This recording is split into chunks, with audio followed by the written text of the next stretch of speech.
Welcome back to the kitchen.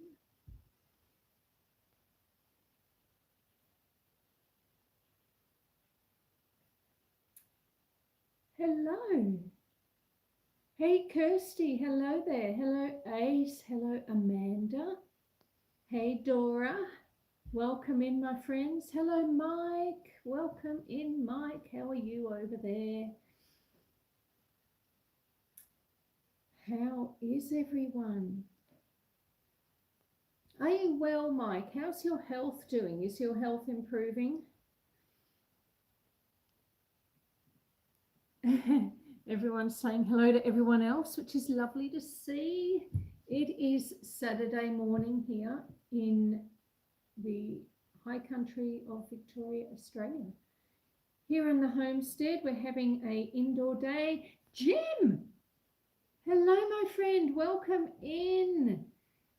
Jim or James says, hello, Susan, and all in the chat. And thank you, Jim. I got a notification that something had appeared in my PayPal. So thank you very much for that. Yes, and Michelle is here as well. Michelle says, hi, happy birthday, Diva Susan, and happiest Mama Bear weekend. Thank you. Yes, yes. It's going to be a nice weekend. I don't have a lot planned. And that's actually a good thing because my weeks tend to be quite busy, and even my Saturdays tend to be quite busy. So usually from about 3 p.m. Saturday afternoon and then flowing on into Sunday, I get a bit of quiet time if I'm lucky. But of course, that does all depend because when you live on a farm, things happen. But yeah, I'm hoping for a nice, quiet, restful Mama Bear weekend. Quite right. Shaz Sylvester is here as well, my friend from Melbourne. Welcome in. Glenn Roebuck is also here. Welcome in, welcome in. Oh, John says hello. That's awesome. Miss M, welcome in, my friend. Say hello back to John for me, Michelle. So today we're going to have another sort of a semi-cooking day. And, as you know, I'm going to stand back here so you can get me all in frame. It's not a tutorial, really, although I do sort of, show you what I do and weights and measures and all that sort of thing. But it's not like it's a proper cooking thing. Oh, my goodness me, so many more people are coming in. Let me put my glasses on. Ginger Nuts. Hello, Neil. Welcome in. Maria is here also. Thank you for being here. I think I'm keeping up with the chat so far, which is lovely, isn't it? It's always a bonus when you can keep up. So today I was going to make this slice that my grandmother used to make quite often. And everyone in the family, when I was little, were obsessed with this recipe. And I don't think it's, I could be wrong. I don't think it's a particularly old recipe, but it probably does fall into the category of vintage. And eventually my grandmother, she got to a point where she wasn't able to make it anymore. And my mum made it once or twice. And even me, I've only made this recipe probably 2 or 3 times in my entire life. But it's something that, and especially this week, with birthday and Mother's Day and my mother, it'll be her heavenly birthday this month as well. So May is a time I tend to think a lot about family and think back on family events and, with fondness and nostalgia. And of course, food plays a big part in that. So I thought I would make this. Hopefully we won't kill it. Hopefully it'll all be good. And I did try to get organised ahead of the live, but I struck a problem because I need half a cup of caster sugar, and then I realised I was actually out of caster sugar, and so I ended up having to spend a little bit more time than I anticipated getting ready because I had to make some caster sugar. So you all get to watch now because I don't have everything quite as prepared as I was hoping I would have. Ugh. But you know, these things happen, don't they? Let me just plug that in, get that up, do that, get all the bits and pieces out. See what's happening here in the chat. Oh, everyone's still saying hello to everyone. Thank you so much, everyone, for coming in. Here's Colleen Crane. Welcome in, my friend. Simply Debbie Sue is here as well. Debbie Sue, my friend, lovely to see you. And I think Joy is here as well, isn't she? Did I see Joy? Yes, there's Joy. Welcome in, my love. Good to see everyone. Good to see everyone. And Kirsty is busy putting up everyone's links again, as she does. Thank you so much, Kirsty. Right.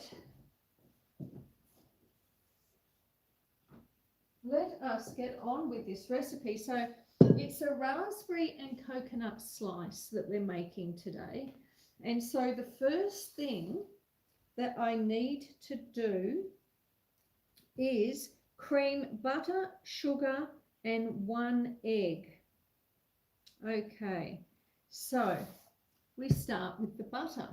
I wonder if I should raise this up a little bit. Should I raise it up a little bit? There we go. There we go. Maybe that's better. Now, I'm not using the wood stove today because, see, there's the wood stove.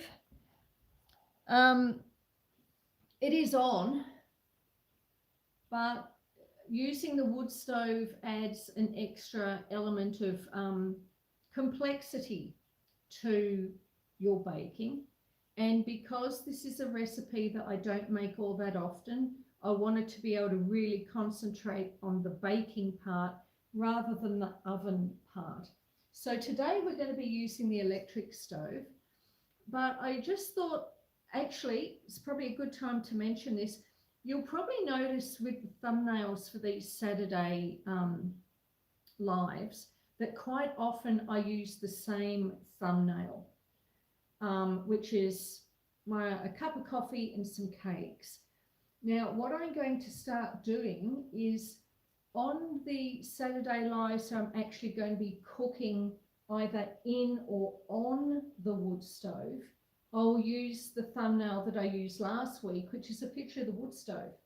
And then if you get like the standard thumbnail, which is coffee and cake, it means it's going to be an electric oven day. So that way you can tell the difference.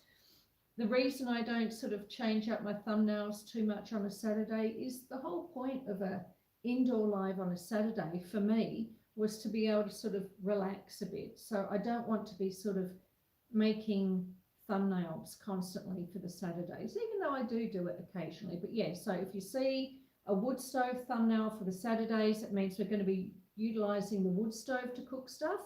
And if it's the other one, it'll be the electric stove. So there we go. That's the plan. I only came up with it early this morning, but it should work, I reckon.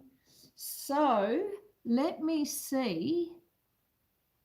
Colleen is saying, I hope everyone is doing well. Oh, it's so lovely. And Susan, what brand and model phone am I currently using for these lives?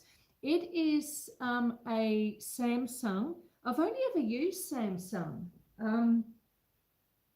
I've never had an iPhone. I don't know if I could cope with one.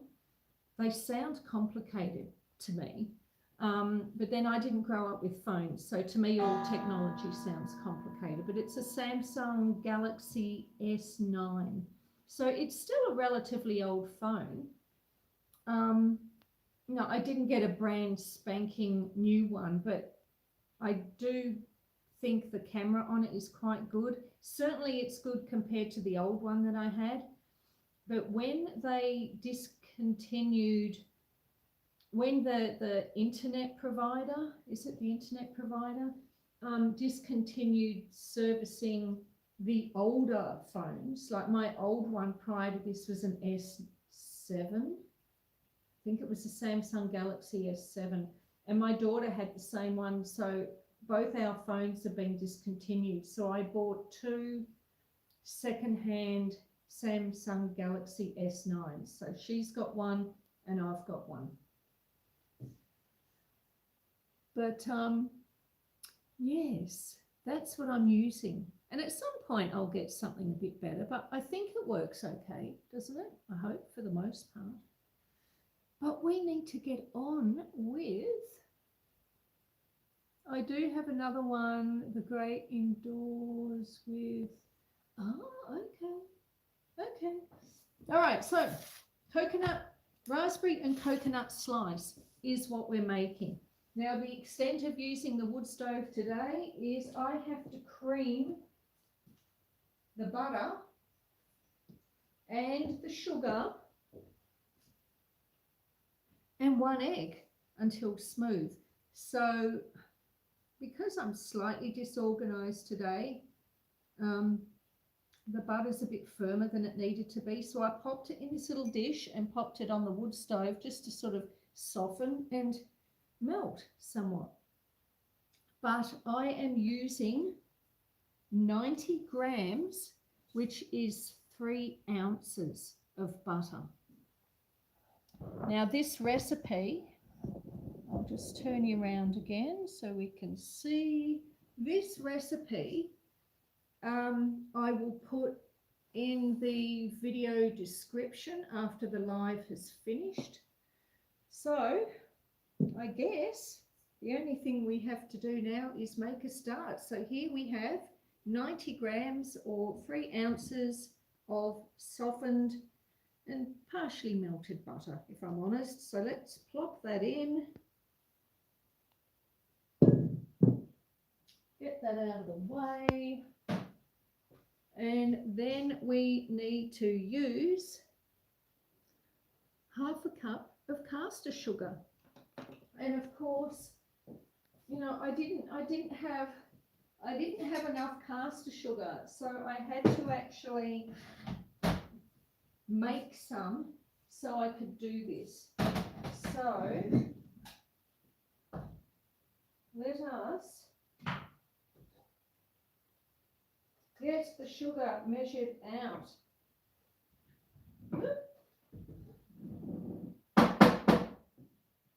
Perfect. So, homemade caster sugar. It's very easy to do. I think I even have a tutorial video on it that I did a few years ago on how to make your own caster sugar. So this is half a cup of caster sugar. In it goes. And then I need 1 egg. Now these eggs that I'm using are eggs that I preserved in the spring. So these are my water glassed eggs, which means that they've been sitting in a lime and water concoction to help preserve them. So I've just taken them out of the bucket, and clearly you need to wash your eggs first, because there is like a lime residue on the shelves.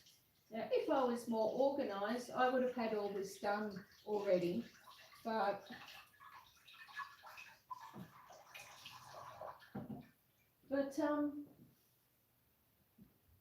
not having any caster sugar sort of threw things a little bit for me. Let me see what the chat is saying. Jamie Carpenter, welcome in. Linksview Acres is here as well. Welcome in. Hey, animal lover, how are you, sweetheart? Welcome in. Everyone is here. Michelle says, I do have another one to the great indoors and Ed and Michelle with my hubby. Ooh. How are you, Linksview Acres? How's things over in New Zealand? Just like you, Susan. Perfect. Oh, thank you. Thank you, thank you. Oh, Kirsty's put up my caster sugar video. Yeah, look, I mean, sugar. I mean, everything is expensive, okay? Not just sugar. But if you want to have caster sugar or icing sugar or normal granulated sugar or even brown sugar, normal white granulated sugar is always going to be the cheapest option. And then you want any of those fancy sugars like your browns and your casters and your confectioners and your icing sugars, they're all more expensive and available in little bags. So you're buying a little bag and paying lots of money for it. Whereas with your standard everyday white granulated sugar, which is the cheapest, you can use that and you can make your own caster sugar. You can make your own icing sugar. You can make your own brown sugar. You can make it all from bog standard white granulated sugar. And I think on my Homestead Basics little series that I did maybe last year or the year before, I show you how to make caster sugar, and I think I've got another one on how to make brown sugar as well. And it's so easy and it's so simple. So if you're in the middle of nowhere or even at home and you're halfway through a recipe and you suddenly need brown sugar or caster sugar like I did, you can just grab your handful of white granulated sugar and make some. You know, it's so easy and it's a lot cheaper. And you can make the quantities you need as you need them, which can be quite handy. So because this is a preserved egg, I always dump it into another little container first. I never put it straight into the mixing bowl, just in case. And look, I've never had a problem, not once, but it would be Murphy's Law. If I did put an egg directly into my mixing bowl, there'd probably be something wrong with it. So I always just put them into a little cup or something first, just to make sure they're okay. So in it goes. So we've got 1 egg, half a cup of caster sugar, and 90 grams or 3 ounces of butter. And now what we have to do is cream it. So might use this one. There we go. Do that. Do that. Pop that in there. We'll turn it on and then I'll come and check on the chat. And there we go.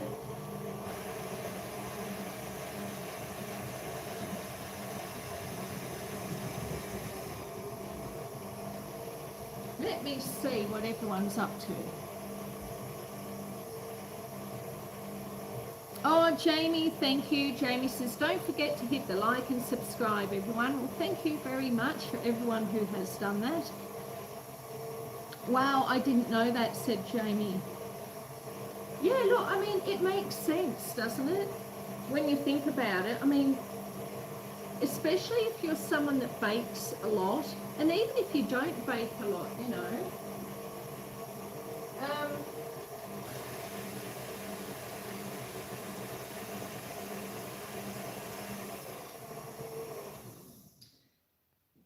there are times when you need these ingredients and they're so expensive to buy for such a small little packet.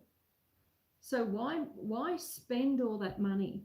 I buy my white granulated sugar in bulk, I've got like a big 20-litre drum in the pantry of sugar.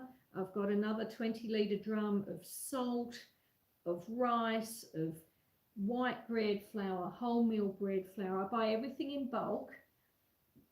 And to buy your white granulated sugar, even off the shelf in a smaller pack, is cheaper than buying all those gourmet sugars. But if you can buy it in a big bag and you put it in a big bucket with a lid, and you can keep it for like 2 years or something, and then as you need those other sugars, you just take it out of that bucket and you make it.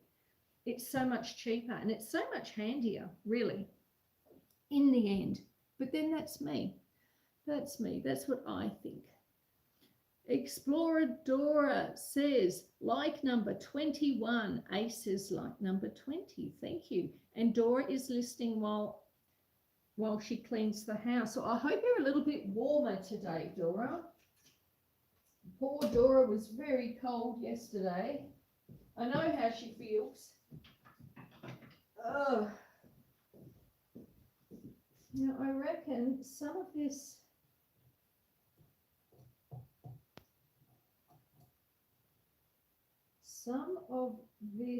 butter isn't quite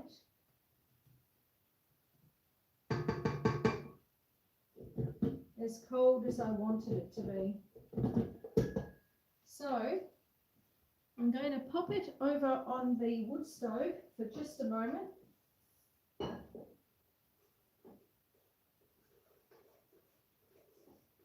I've got to be careful though, because clearly I don't want to cook the egg. That's not what the idea is. I'm just trying to soften the butter a bit more. If I had thought about it, I probably would have just had the bowl, pardon me, I probably would have just had the bowl sitting up here before I even put anything in it, just to sort of warm it up. It is 3 degrees Celsius outside. And while the room is warming up, it's still on a little bit on the chilly side. And I reckon the butter and the bowl probably would have appreciated a bit of extra warmth. All right. So what do we need to do now? We need to stir in the flour. All right, so we're going to need 2 different flours here. We're going to need 1/3 of a cup of self-raising flour and 2/3 of a cup of plain flour. So let us get the flour. Let me just check this. Oh, perfect. It didn't need much. So there we are, nice and creamed. Let me get the flour, plain and self-raising.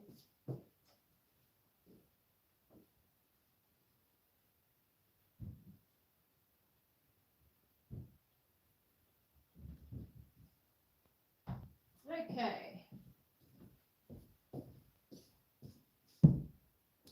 Now, what is everyone up to here? Let me have a look. Oh, Heather is here as well. Welcome in, Heather in Iowa. Hello, my love. Welcome in. Em, what's up, my Aussie friend? Hello, Em. It's been such a long time since I've spoken to you. It's been like, what, half an hour? I hope you're having fun watching the game. Yes, there you are. I'm back watching my baseball game. Good girl, Em. I hope you have fun watching your baseball game. All right, so we have to stir in the sifted flours in 2 batches.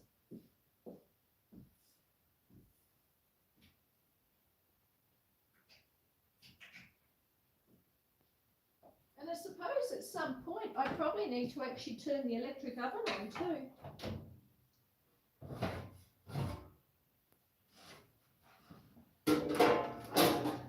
Honestly, I kid you not, considering the size of this kitchen, you think I'd have more room in it, wouldn't you?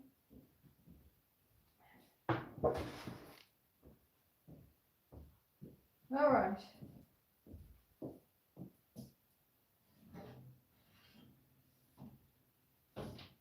Get that there, put that there. And I have the sifter. Let us do this. There we go. All right. So where were we? Sifting in flour. So we want half a cup of self-raising flour. So we'll start with that, shall we? The self-raising flour.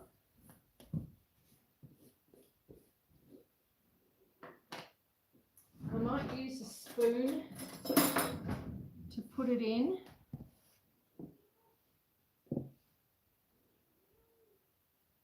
Or else I'm going to end up with flour absolutely everywhere. A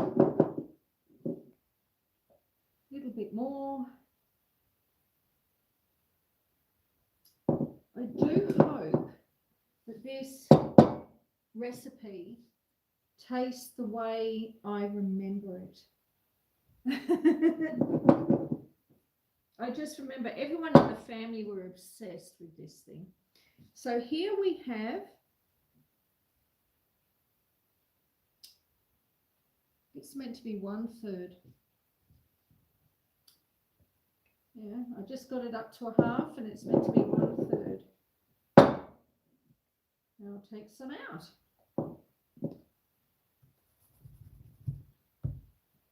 Right, 1/3 of a cup of self-raising flour, which we are going to sift in. Woo! Rightio. And then we need 2/3 of a cup of plain. Kitty, what are you doing? You can probably, can you hear her thundering around the place? She's having a wonderful time, whatever it is that she's up to. All right, so plain flour now, 2/3 of a cup.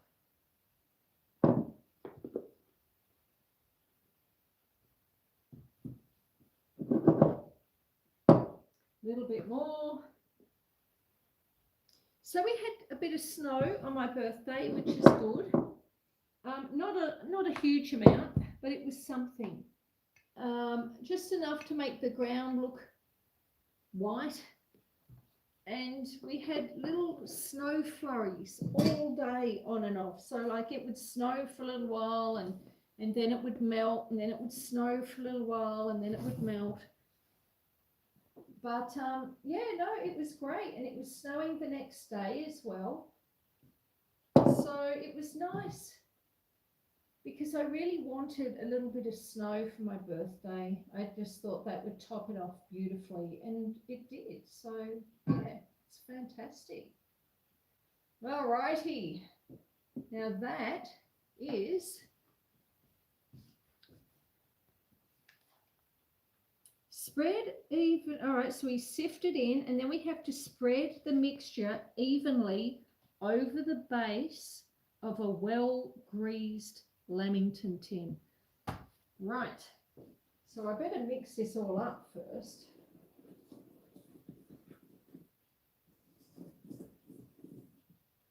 Now I'll start it off by hand so we don't have as much cloud of flour, and then I'll put it back in the stand mixer.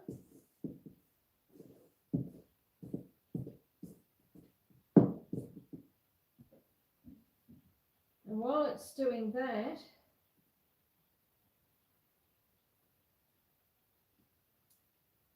I better get this tin greased.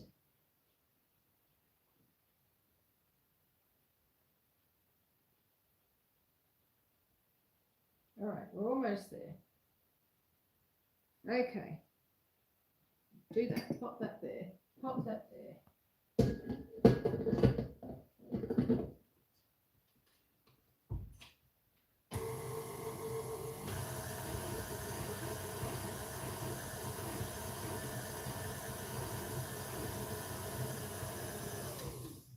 All right.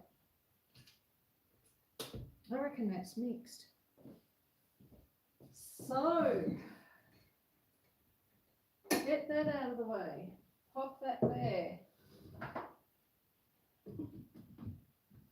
That's the caster sugar I made, so I need to decant that. And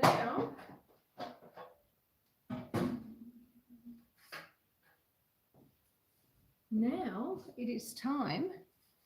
This is the tin I'm going to use, just like a standard Lamington tin. It's probably, let's have a look. Let's have a look. I'll measure it for you so you know. It's 28 centimeters or 11 inches by 18 centimeters or 7 inches by about an inch in depth. So now I think I might use some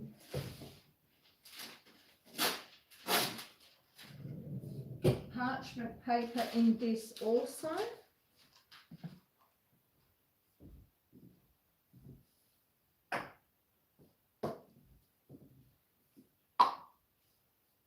Now I'm cheating here.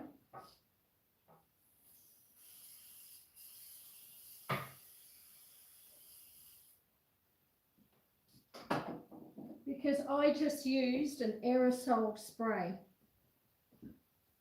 In a few weeks, I've got a video coming out where I've basically, once that aerosol spray is finished, I am never buying another thing of aerosol spray ever again.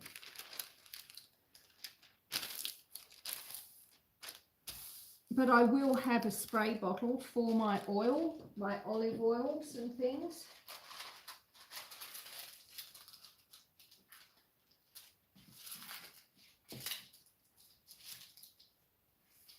Okay. Nice. That is done. Put that there. And I'll show you a video. I mean, honestly,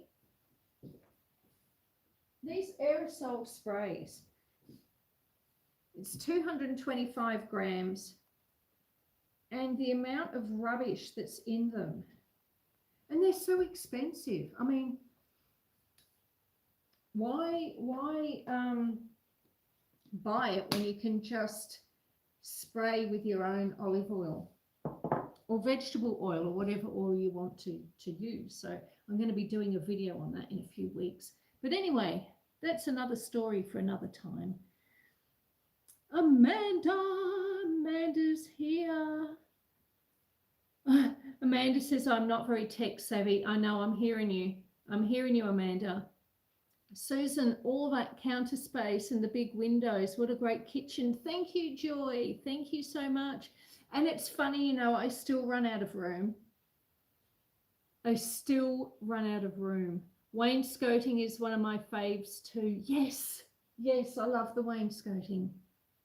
All right, let's get on with this. So, moderate oven. Okay, we need to bake it in a moderate oven. So we better get the oven actually on, huh? So, there we go. The oven is on.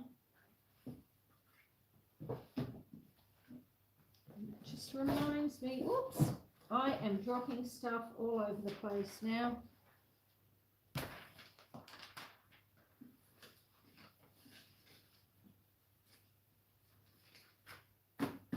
All right, don't mind me. I'm dropping things.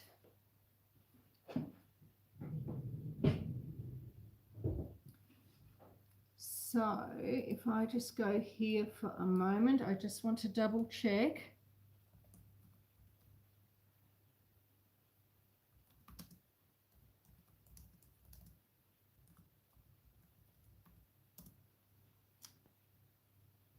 Yep, lovely. All right, so the oven is on. So next we have to spread it evenly. All right, spread the mixture evenly over the base of a well-greased tin, 28 by 18, which I haven't done yet, and then we have to spread evenly with jam.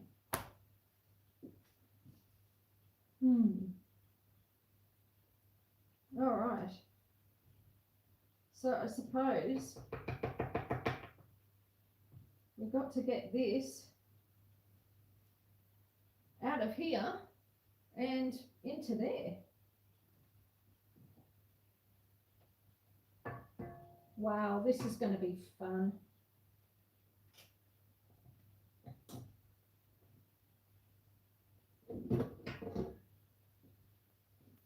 It's so sticky. Let's see if I can get it off the beater for a start. But this is why I use this beater. Like I've got other beaters like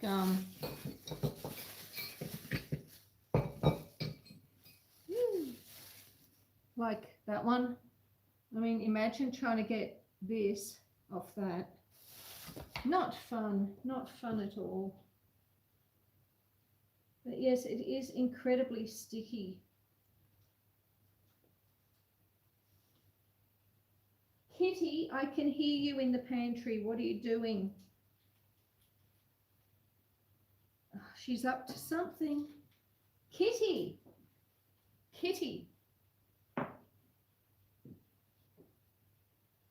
She's obsessed with plastic bags. So I suspect that she's found a plastic bag and she's probably either chewing it or playing with it. I'm wondering if I should put this back on the oven, on the hob of the wood stove for a few minutes, just because because it is so cold, it's not spreading as much as I would like, and I can imagine trying to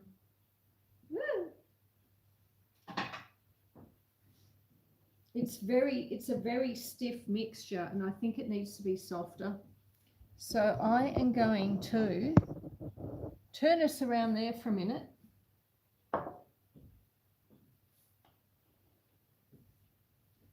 And just warm this through. See, the joys of cooking in winter.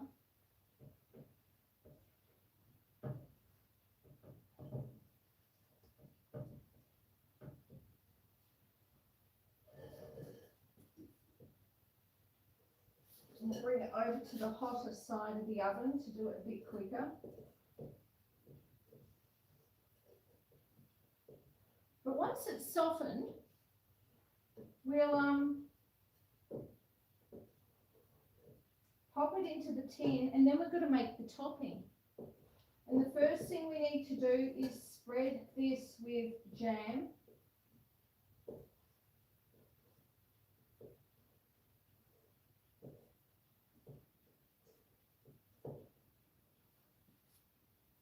And we're going to need coconut.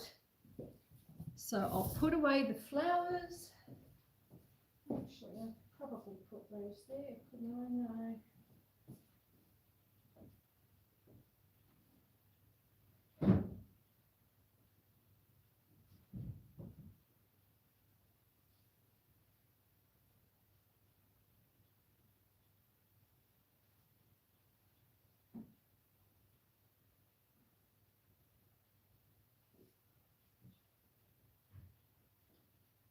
All right.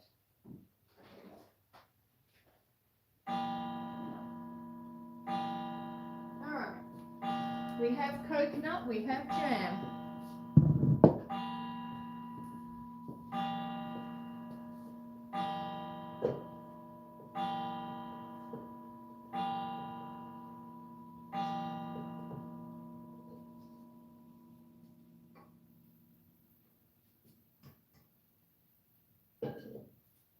could be better.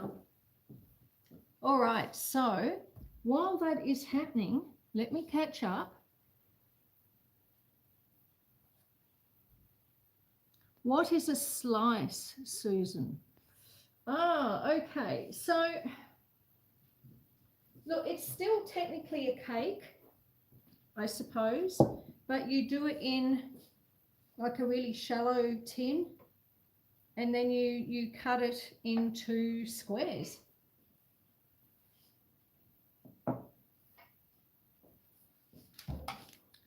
So it's only a very shallow tin. So once it's all cut, once it's baked, you just cut it into rectangles or squares. And really good for like little parties, or if you're taking something to a friend's or a potluck or something, and you can just take a tray of cakes. So in Australia, we would call this a slice. So it's going to be not the pan, but it's yeah.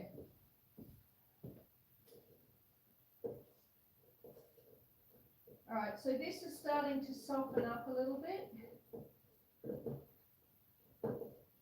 I think it needs to soften up a bit more though.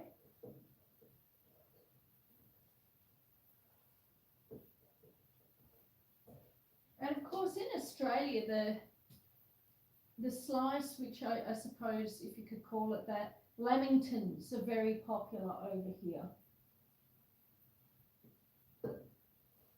And that is a lamington tin, that tin I just showed you.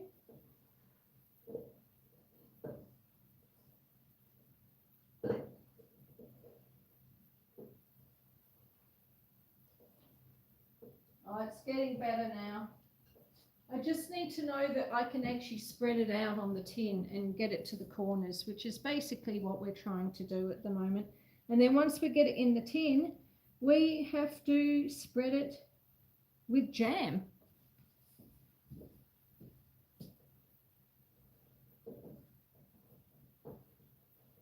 Now you can use any type of jam, but this particular slice or cake, in my family at least, it was always raspberry jam that was used. But I mean, you can use any jam, but I have never tried it. I'd like to try it with lemon curd actually, because I am obsessed with all things citrus, and I think lemon curd would be very nice. I would like it. I don't think my daughter would like it as much though. She's not quite as obsessed with citrus as I am.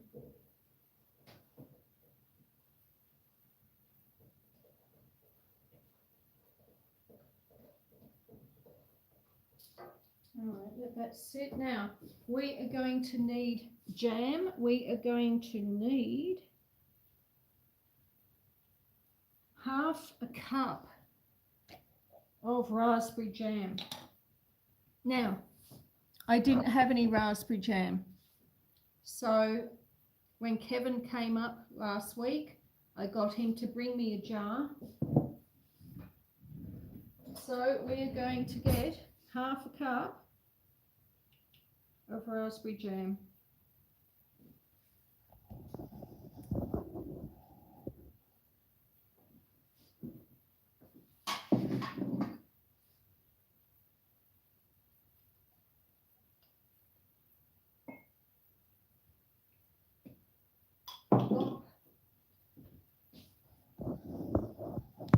Go back to this, make sure it's not doing anything it shouldn't.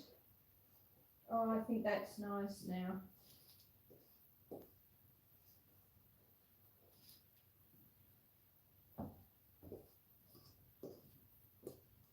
It's moving a lot freer, which is what we need. But I suspect that we'll have to work quickly.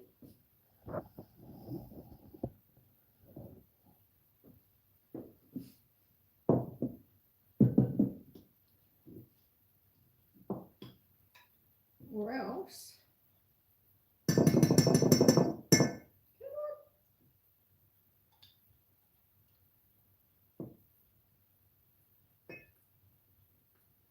Is that enough?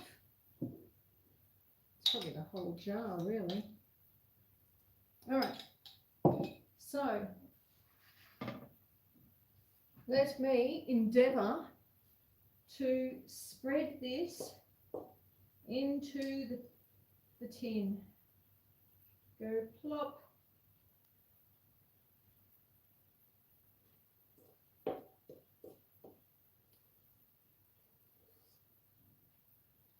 Oh, as a child, I was obsessed with this. Absolutely obsessed with it. And all the adults were too. Like everyone would beg my grandma to make it. And every time there was a family day and everyone was getting together, they'd say, please, please make this. And she always did, of course. A grandparent is always willing to please.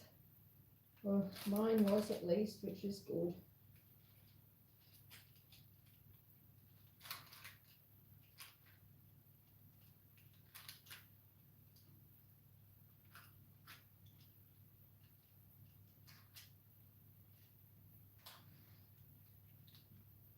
I tell you, there's a lot of cake this week.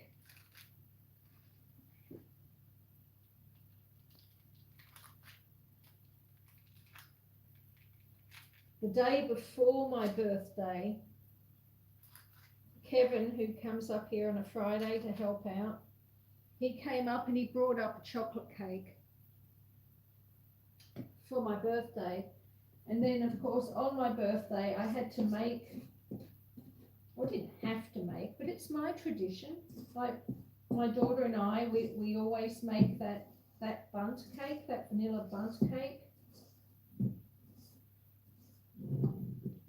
And we make it together every year on my birthday.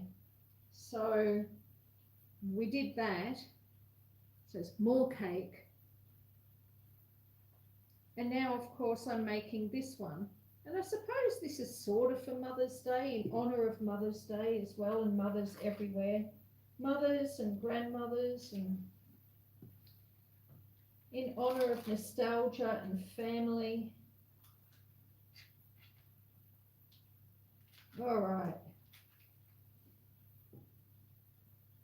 We're getting there. Trying to spread it in the pan can be quite difficult. Ah! Put that there.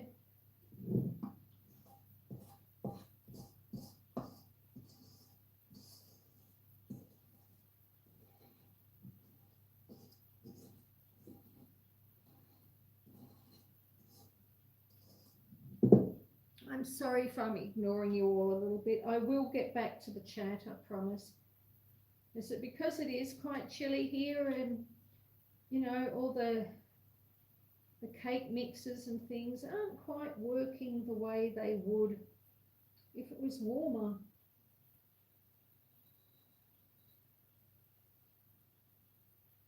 All right. Normally you don't have to heat up your cake batter. Right, that'll do. That'll do. Now, next thing I'm going to do, I'm actually going to heat up the jam. Should have done that before, but it gives me a good chance to catch up. All right, so spread evenly is the key. Yes, yes, well, it's sort of spread evenly.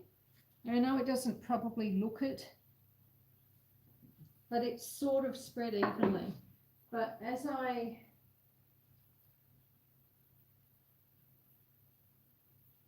you see, it's cooling down as I try and spread it around. But yeah, no, it's sort of spread evenly. Okay, let me catch up. Oh, Ginger Nut says, I'm getting hungry now. Oh, yeah, Ace doesn't have the best eyesight, poor love. Michelle says, Susan, did your blessed mum teach you how to cook and make desserts? Well, look, she sort of did, but as a child, I wasn't as interested in cooking. I was certainly interested in the products of her cooking. Her cakes were incredible. Her cakes, my mother was a pastry chef by trade. She did a long apprenticeship with a chain of stores in Yorkshire, and I'm thinking they were called Schofield's. I don't even know whether those stores even exist any longer. Kirsty might know. But yeah, my mum did an apprenticeship at Schofield's, and it was a big department store in Leeds, and they had like a restaurant for the public and for the staff, and so she worked within that restaurant and did her pastry chef apprenticeship there. Her cakes were incredible, and she used to do these amazing wedding cakes and things.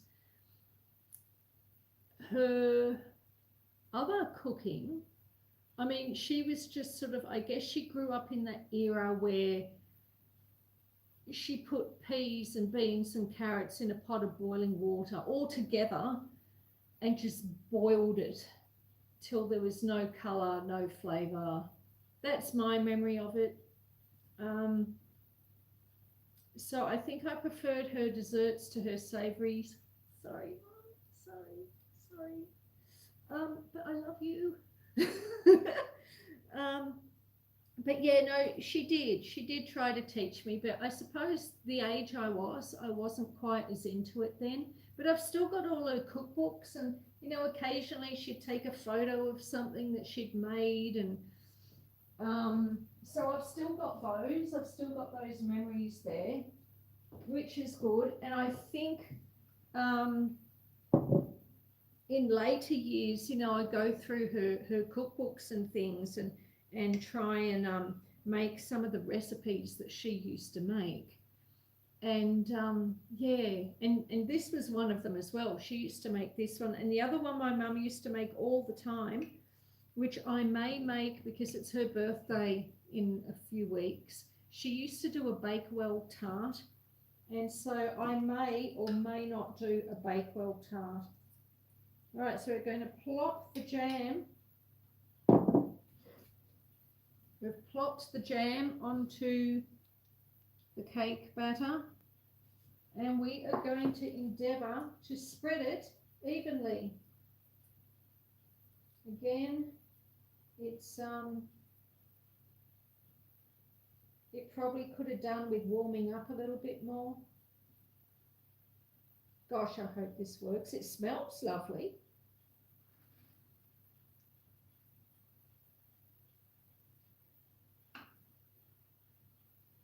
It really does. I mean, smelling this for me now really takes me back to those family gatherings, you know, with my mum and my dad and my uncles and aunties and cousins. And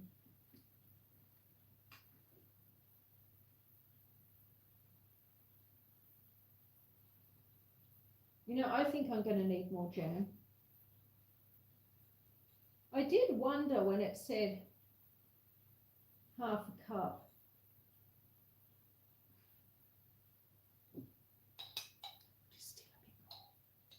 Just steal a bit more. Put some there in that corner. And that's all I need, I think.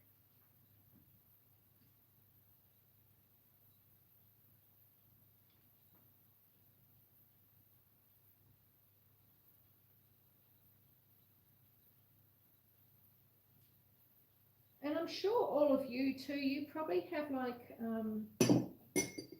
I mean, do you all have meals or cakes or biscuits that is something that for you is really nostalgic?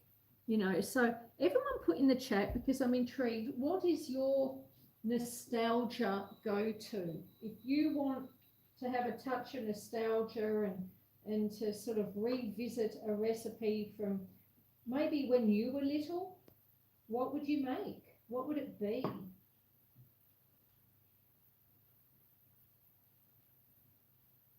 All right.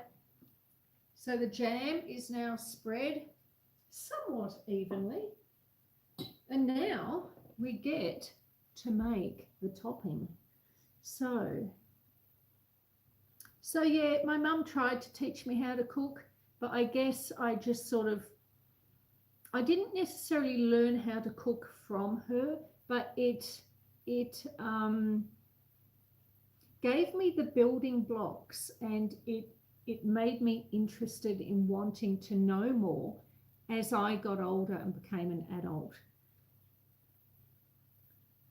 Miss M says, sorry, I was making a video. It's uploading now. Oh, lovely, Miss M. I look forward to seeing that. I'll look out for it. Joy, no, hang on. Amanda says, my mum worked and was single, so she didn't bake a lot. Yeah, I understand that. Oh, she was gone. Yeah, because she was working. Michelle says it will taste amazing because it came from the heart, Susan. Thank you, Michelle. Yeah, I hope so. I'm sure it will. Joy says, my mother was such a pill, so not allowed to stay on her farm. Old stone house, barn, hens and gardens. Oh, I'm sorry. I'm sorry to hear that. Oh, I hear a kookaburra. It's an interesting name for a cake. Which one? Which one? The one I'm doing?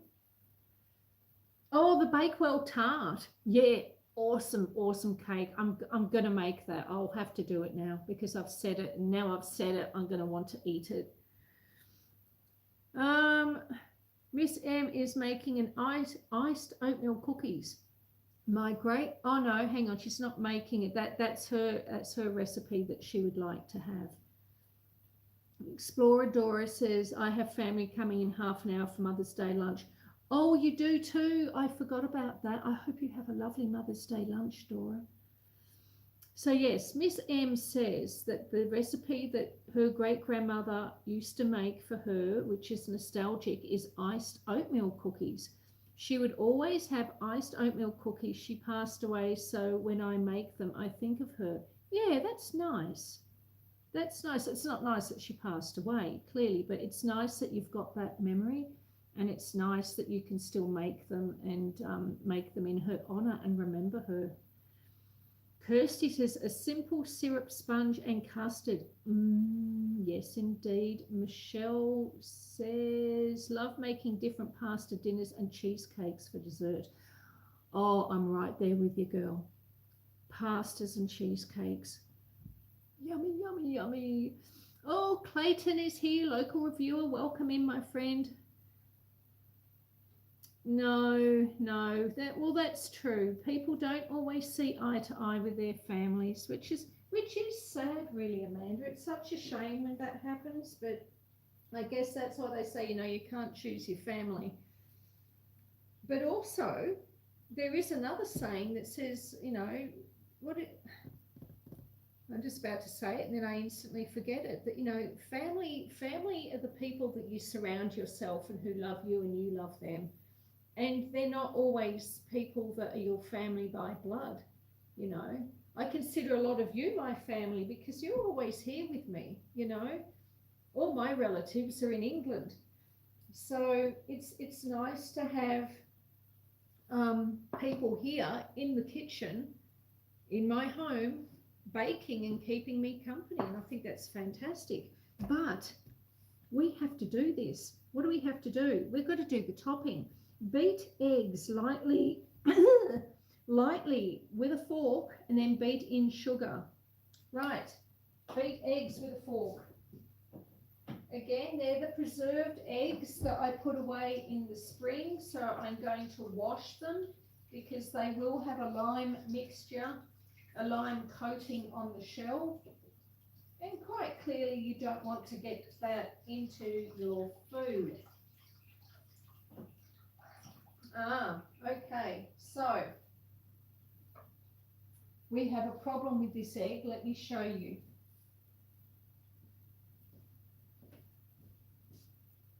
So this egg has been preserved, but you can see it's got a crack in it.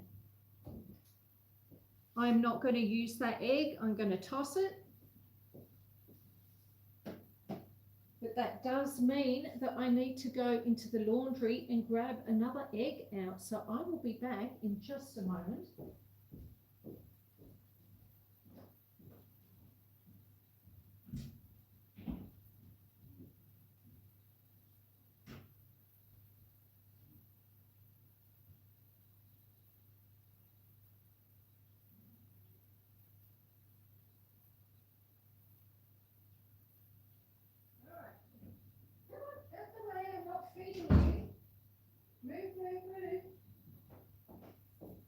Oh, kitties. Yes, it's exactly 10:30, which is when they normally get a feed. So this egg's looking a bit better.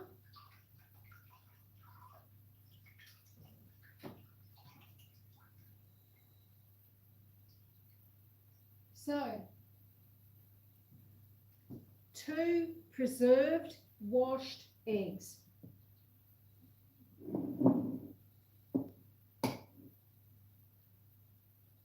So, into a cup, that looks fine. And then I'm going to need something to whisk it in, I think.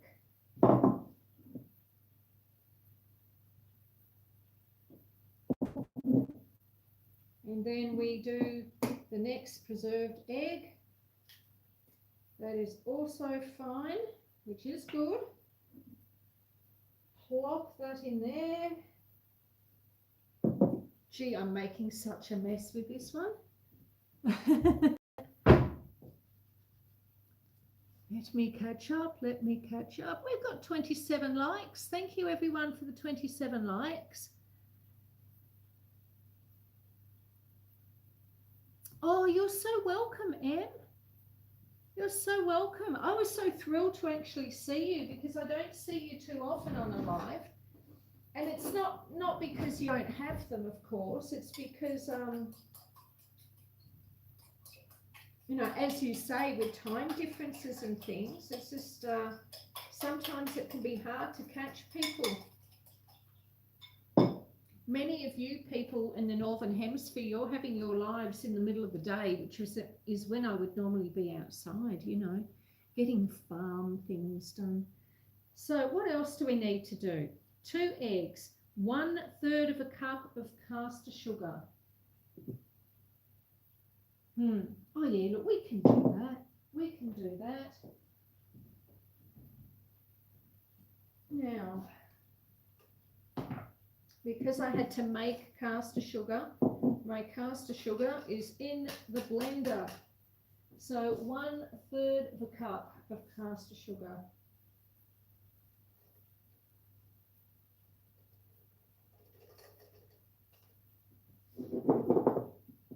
Nope, need a bit more. Come on, come on, come on, come on, come on, come on. All right. 1/3 of a cup of caster sugar. That needs to go in as well.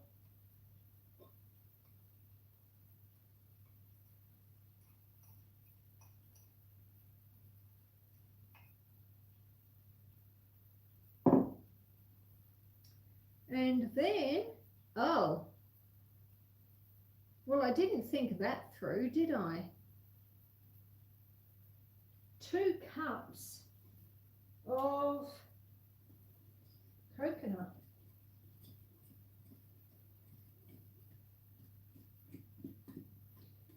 And of course, I've selected a very small bowl to do this in. But like I said, I haven't made this for an incredibly long time. Probably the next time I make it, I'll know which bits and pieces to use. 2 cups of coconut. All right. I think I'll give this cup a rinse. Although,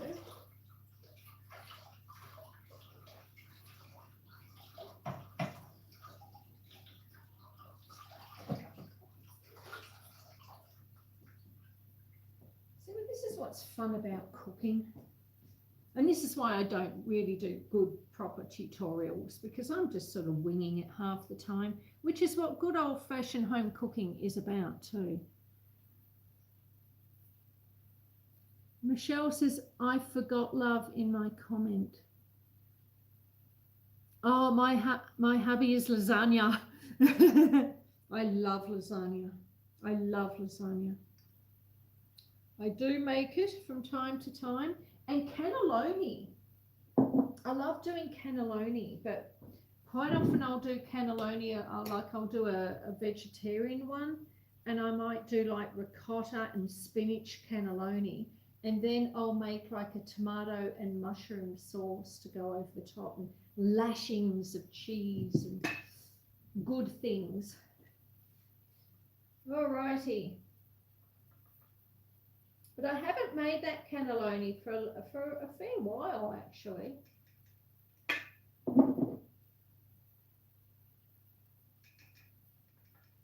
Oh. All right, so we have 1 cup of coconut. In it goes. You know, I might need a spoon for this because we're getting near the bottom of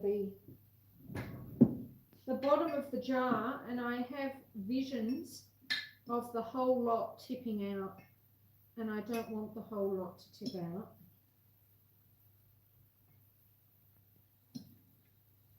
So I'll do it this way.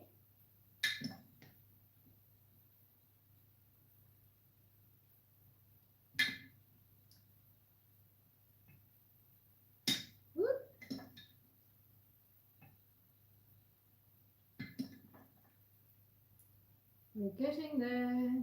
Maybe one more. We'll do one more. All right.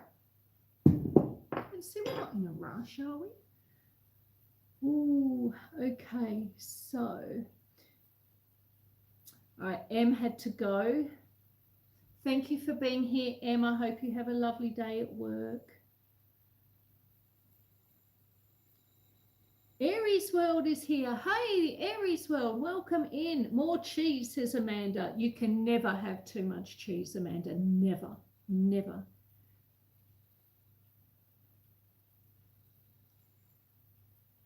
Joy says, I had a dear great Aunt Carrie and I kept her recipes. Used to love to bake. Now I'm low carb. Yeah, I know. A friend of mine, she's recently gone keto, and look, I have done keto as well, and it was very successful. Like, you know, I lost a lot of weight, and I certainly wasn't hungry. I can tell you that much. But all those forbidden, you know, the forbidden foods, the cakes, you know, the sweets. I mean, at least you can eat cheese on keto. That's something I'm grateful for because I'm cheese obsessed. Like I'm citrus obsessed, but I like fruit. I like cakes.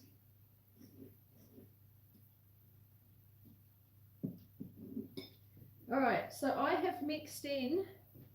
So this is the eggs and the sugar and 1 cup of coconut. And now we're going to throw in the next one of coconut. We're going to mix that through.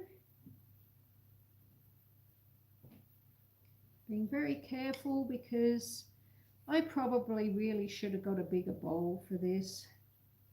And while we're doing this, I'll just keep checking in on the chat. Foraging. Oh, Aries World says, our dog, Airy Bear, whoops, loves bacon. Listen, Aries World, I think everything loves bacon. Dogs love bacon. My cats love bacon. I've never met a person who has actually tried bacon that didn't like it. I know many people don't eat bacon because, you know, various reasons. It might be for religious reasons, or they're vegetarian or vegan or whatever. But Those who have eaten bacon all seem to love it. And I'm supposed to be getting a dog, Aries World. I know this is like attempt number 8, but this is happening. This is actually happening.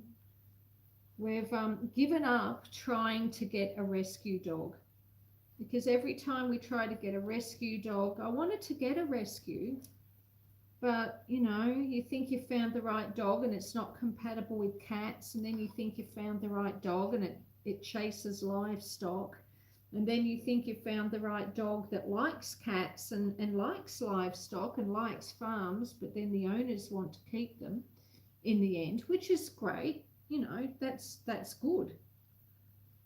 But we've had a few sort of false starts. But this time for sure, we're getting a dog. And I know this because we're just going to buy one. It's been almost 3 years, I think. It's either 2 or 3 years. I think we're coming up to 3 years since our dog died. So, I mean, we've given it a really good go of trying to get a rescue dog, and it just hasn't panned out. All right, so the topping is done. Michelle says, Susan, we will be over Monday for dinner. You're on. I'll see you then. So much cheese. Yeah, cheese is awesome, isn't it? All right, so now what we have to do is put the topping on.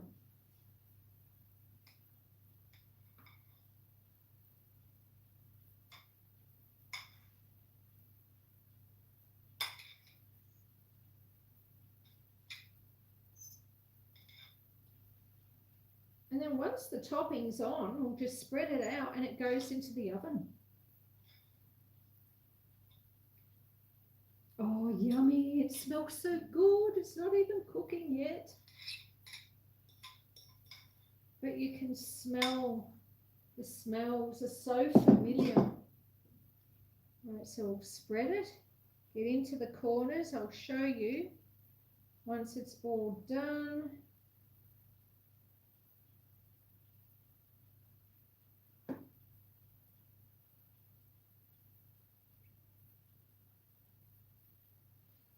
I tell you, it's a lot easier spreading the topping than it was spreading the actual cake batter.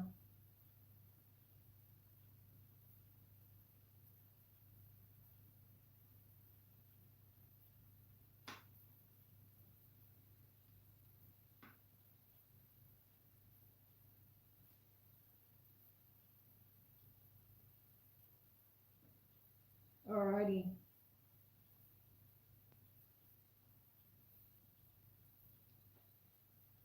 I think we're done. So there we go.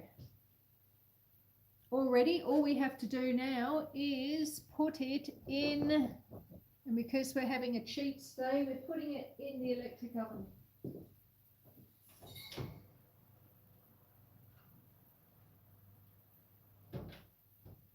We're going to set the timer.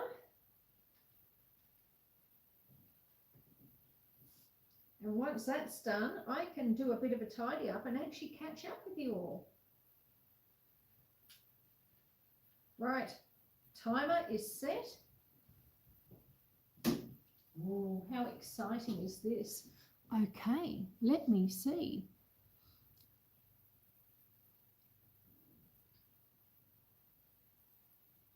Kirsty says, what a wonderful thing to keep joy. It is a shame you can't enjoy them.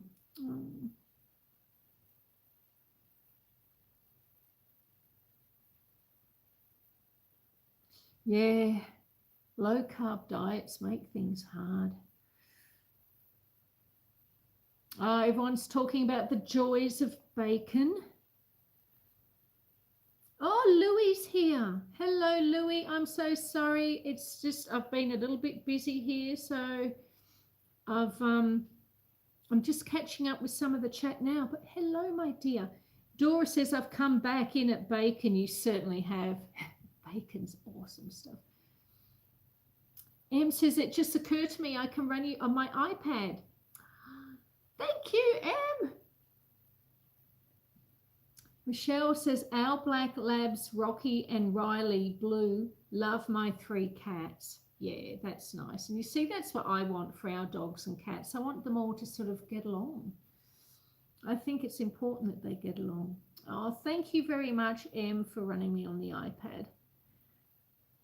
This way you get watch time as well from another person. And another like, Em.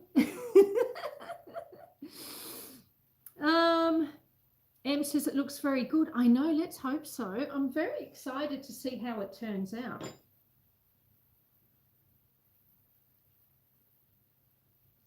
I don't even have an iPad. I've never had an iPad. I wouldn't know how to use one. I guess it works the same as an iPhone, which I've also never had.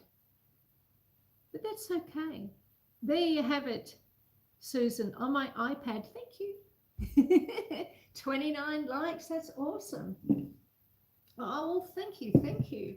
And now I suppose I better do a bit of tidying up too, hadn't I? Honestly, so many things have got away from me these last few days. And I've still got to empty the dishwasher from the other night. So let me think. It's my Saturday, so it's Friday for most of you, isn't it? Friday night? Is it your Friday night, peoples? Not for Dora.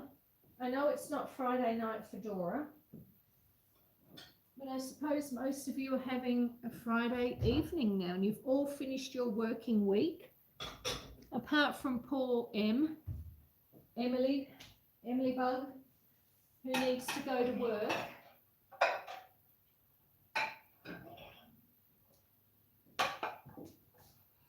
Yes, it's my Friday night, says Miss M.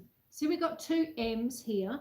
So we've got M Bug and Miss M. Aries World says, you've got to head out, Aries World. Have a good night. Thank you for being here. I do very much appreciate that you came in. I hope you have a lovely evening and a lovely weekend. You and Airy Bear and all the family. Oh, I've got another big plate there. I'll put that one away.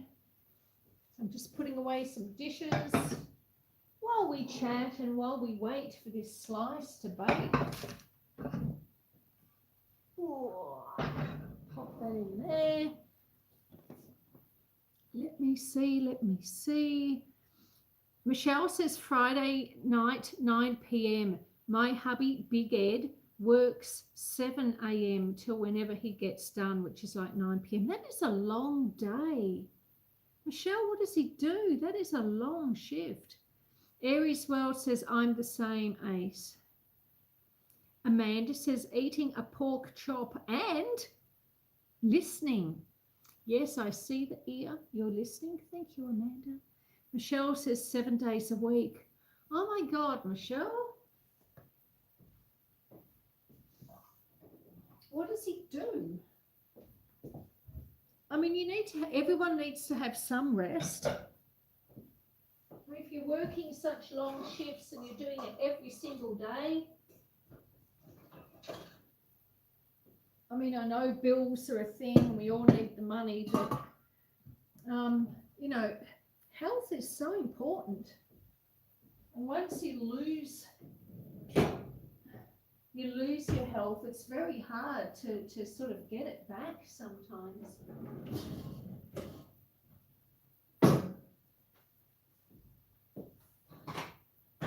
So I hope he doesn't sort of like overtax himself.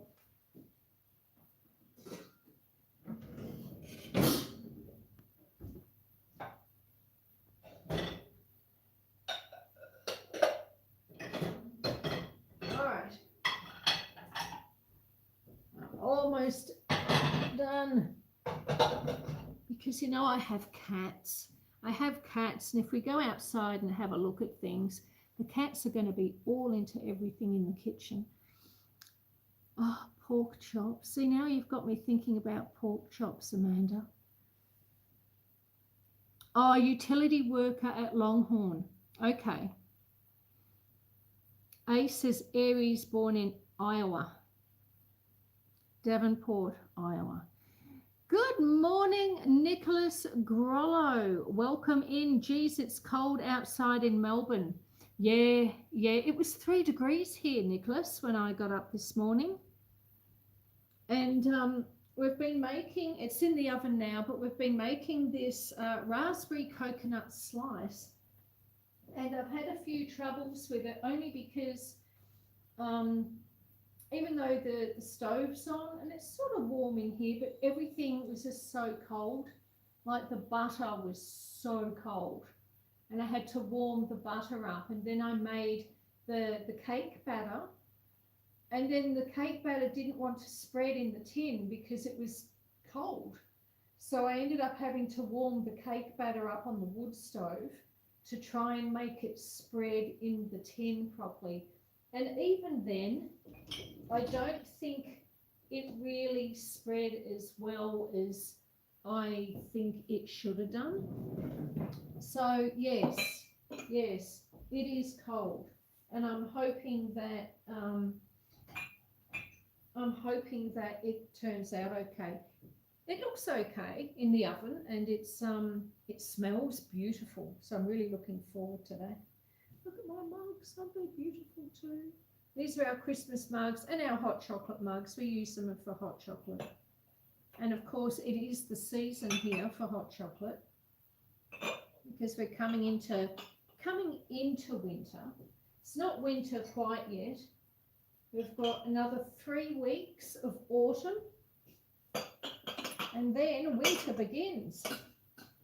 But we have had our first snowfall, which is fantastic. It snowed on my birthday, only a little bit, but it was something. It was enough, you know. I didn't necessarily want loads and loads of snow. I just wanted to see a little bit for my birthday. It was like my birthday wish. And I got it, so that was fantastic. So now we're just sitting here waiting for this incredible slice to come out of the oven. And I'm doing a bit of a kitchen cleanup while we wait for that. What are you doing with your day, Nicholas Grollo? I love those mugs. I know, aren't they fantastic? They came from Target. I know you have Target over there. I think you have Targets everywhere, isn't it? I think Target's in the United States and in Canada. But yeah, they were Target ones. So very cheap, but they're beautiful. And they're such, what I like about them is because they're sort of rounded, you know, it's sort of, they hold so much. They hold so much, and it sort of tapers in a little bit at the top, which is great because it holds the marshmallows in. That's my excuse anyway. And I think that's a reasonable excuse. A reasonable excuse to buy them and love them and use them. M still here.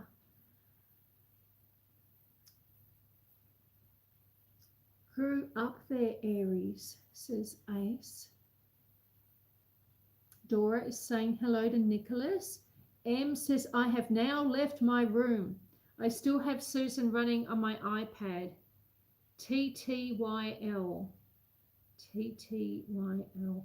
Oh, talk to you later. Yeah, okay, talk to you later. Got it. Took me a moment, but I got it. Michelle says, oh, forget he makes YouTube videos every day, Susan. God bless him for doing this for me. He loves me. Wow, I wish I could find someone to do my YouTube editing for me. Speaking of editing, many of you will know that I used to be fairly rigorous with getting my videos out. And I'd usually do a video upload every fortnight. And look, summer was just horrific. There were fires, bushfires, and the solar system died, and the lawnmower died, and we didn't get enough hay, the fridge died, the car caught fire. There's just so much going on. And there's still stuff going on, don't get me wrong, but what I haven't had time to do, really, is do video editing, because there's so much sort of trying to keep up with the disasters almost, you know. And that's fine, you know, we're sort of, everything's sort of ticking along. You know, we've replaced the fridge now and the car's being looked at, and so things are sort of happening. But mentally as well as physically, mentally it's just been really exhausting. These last sort of 3-4 months have been mentally exhausting for me. And sort of when I'm not doing lives and I'm not writing my stories and I'm not doing farm work, I sit there and I think I really need to edit a video, and I just haven't got the energy mentally to do it, because I don't want to do a video sort of like just half-assed and just put it out there. Like I want it to be a good video. I want it to be decent. But yesterday I actually sat down and I did 3 hours of editing, which is fantastic.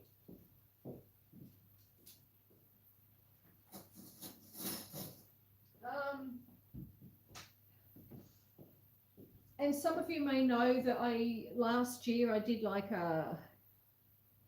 an autumn video and a spring video, and I've done a winter video, of course, with the snow. How could I forget?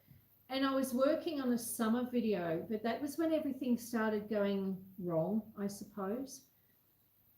And so clearly it's not finished. So I'm working on it now, and it's going to be, now I'm going to call it Remembering Summer. So it's going to be Remembering Summer, hay, shearing and bushfires, or something like that, you know. So I'm working on that. I've got about 7 minutes of it edited now, and I reckon it's probably going to end up being like a 20-minute video by the time it's done. And with any luck, I'll have it uploaded in the next 2 weeks. And I'm looking forward to getting that done, because I've sort of, there's been a part of me, like, doing lives is fantastic. I love doing lives, but I don't want to only do lives. Like the getting up, the ability to be able to upload videos is sort of also really important to me. I just haven't had the time and the levels of concentration that I felt that I needed to do them. So yeah, this video, Remembering Summer, will be coming soon. And I've got another couple of kitchen videos coming up and a few things. So I'm tinkering with all of them. So we're getting back into the videos, which will be nice. But the lives will still happen.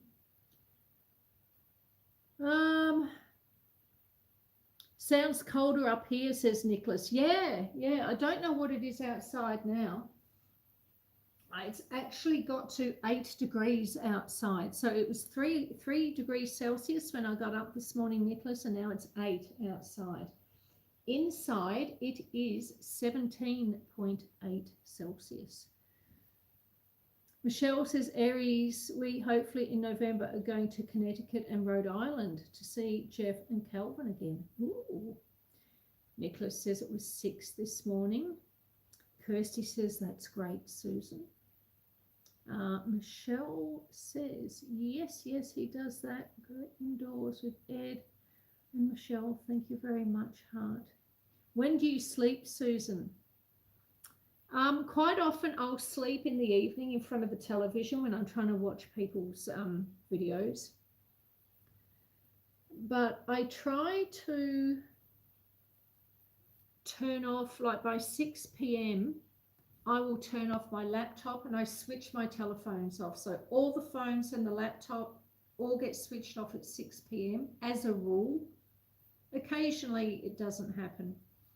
And then YouTube is still running on the TV, and we just sit, my daughter and I, we sit and we watch YouTube for hours and hours and hours every night on the TV. We don't watch the television, like the actual free-to-air TV. That's just trash. The shows aren't worth the effort of sitting in front of. But yeah, we sit and watch YouTube, and then I tend to go to bed about 11 p.m.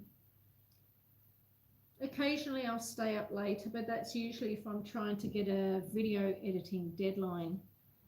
You know, like I've got one scheduled to go up and something happens at the last minute. And, you know, that can happen too. That can happen. But I think it's important to be able to turn off all your devices sometimes too. And so 6 p.m., 6 to 7 p.m., everything gets switched off. No laptops, no phones. People can't get hold of me. It can wait till morning. You need to switch off. You need to be able to switch off mentally, I think. And I grew up in a world where phones and things like that, modern technology, I didn't grow up with that.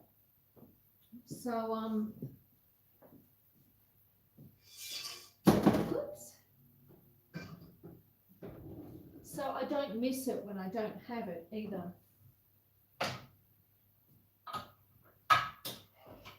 So I'm just going to hide a few things from the cats. Let's see. And then I think maybe, if you feel like it, we can all go outside and sit for a little bit. What do you reckon? Would you all like to go outside for a little bit? I'm just going to hide some things in the dishwasher so the cats can't get to them. Hide those, put those in there.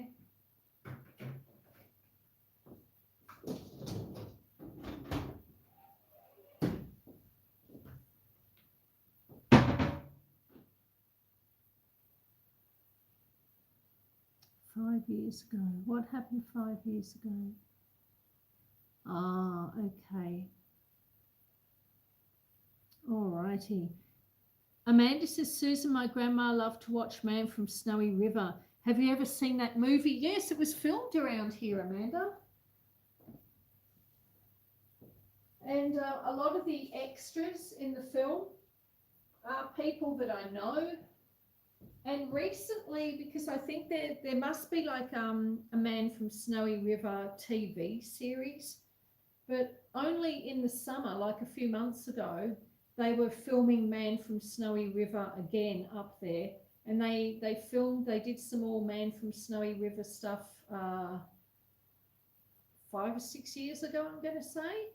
And they were advertising, you know, letterbox drops and on Facebook pages and stuff, saying anyone that wants to come along and you've got a horse, bring your horse, and, you know, because we need extras for this film. So, yeah, I think there must be a TV series. Where is...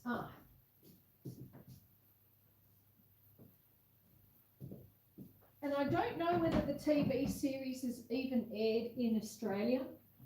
It might be an overseas thing.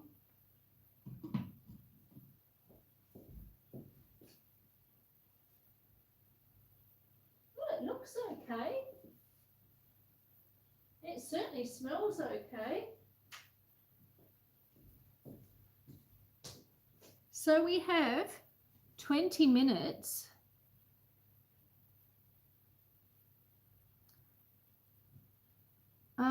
Amanda says, I believe it was made in Australia with Australian actors and actresses. Yes, yes, that's right, it was. But no, I've been there. And the guy who did the movie back then was a straight up fox. Yes, yes, I can see him. Oh man, what was his name? Is it Thompson? No, it wasn't Thompson. Oh, I know his name too. It's on the tip of my tongue. It's on the tip of my tongue. Well, I'll just check that the stove still has enough wood in it. Oh yes, that's going nicely. Okay. Put the kettle there. Shall we all go and sit on the front veranda for a few minutes? We've got a few minutes till the slice comes out of the oven. So how about we go outside? Would you like that? All right, let us go. Turn you round, head towards the door, go past Kevin the rooster. Get to look at an old picture there. Out onto the veranda. Look at that, you wouldn't think there was snow a couple of days ago.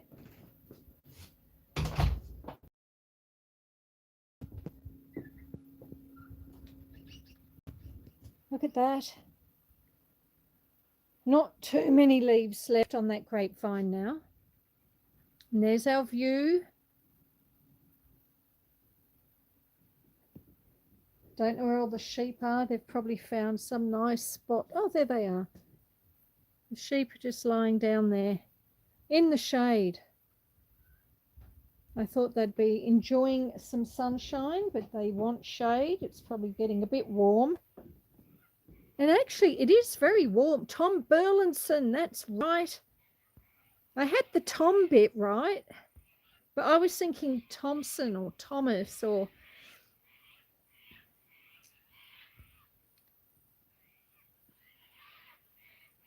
Wow, really cool, says Amanda. It is. I can hear those cockatoos squawking again, Amanda. Oh, and this video, Amanda, and everyone who's in chat, this Remembering Summer video. I've got some cameos in there from some Australian animals. I've got some footage of a single kangaroo hopping through the paddock. And then I've got some footage on a close-up of a kangaroo and its joey. So I've got some kangaroo footage, which is in the video. I've got some footage of blue-tongue lizards. I've got some footage of, well, flowers, of course, but also there is some footage from the hay harvest, and we show the tractor arriving, and then I've got some shots actually taken from inside the tractor as well. So we've got some really, really good footage in that video coming up. And the guy who did the hay harvest, Paul, he actually did a demonstration and sort of explained how all the equipment worked. And it just goes for a couple of minutes, but I've got that in there as well. And he explains how the baler works and points everything out and explains it really well. So it's going to be a really interesting video. I even managed to get some sheep shearing in there. Amanda says, are kangaroo like deer for you guys, or are they scary?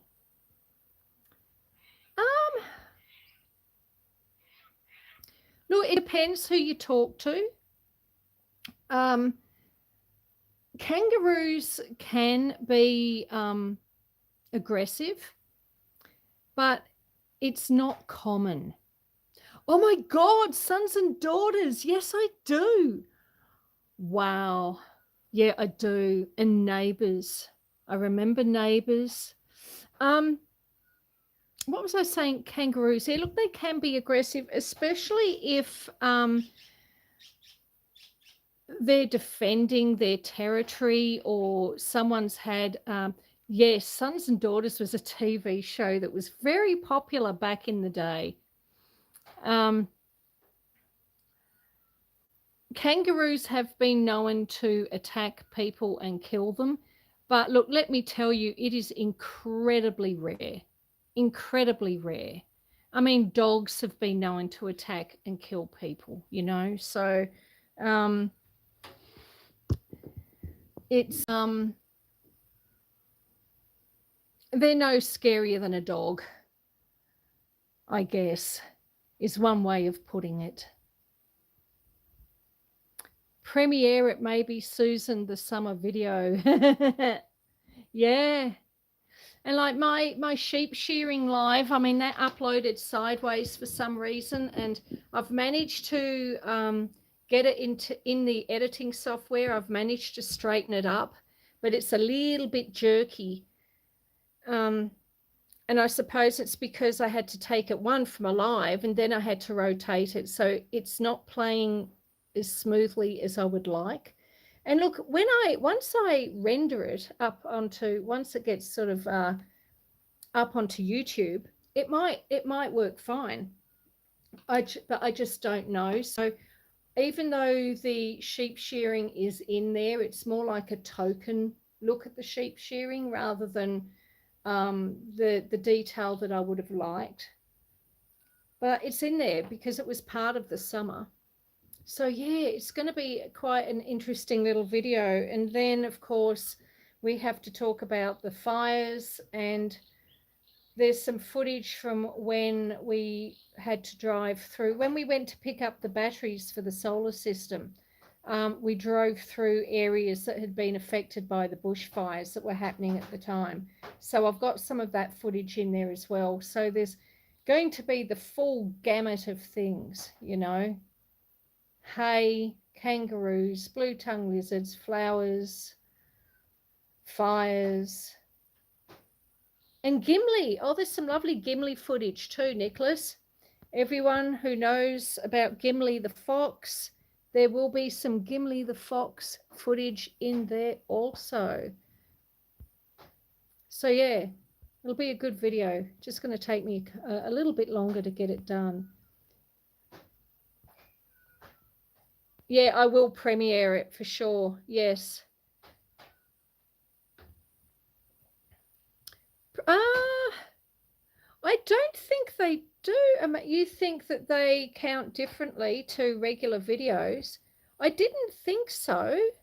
I didn't think so. Hey, Joy Joseph. Hello, my love. Welcome in. Lovely to see you. We've been baking this morning. Let me turn you around so you can see the view. There you go, my love. Have a look at my view from my front veranda. Yes, I've been waiting. So we're just waiting for the timer to go off in the kitchen. Hopefully I will actually hear it. And we can get this out of the oven. I have made this morning a raspberry and coconut slice, Joy. Something that my grandmother and my mother used to make from time to time. So it's a very nostalgic recipe for me. I haven't made it for a very long time, which is probably fairly apparent for any of you who were here earlier. But we managed to muddle through it, and that's the main thing.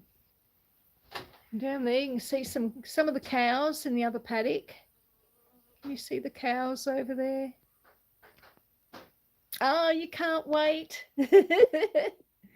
Me either, Joy. I'm really looking forward to it.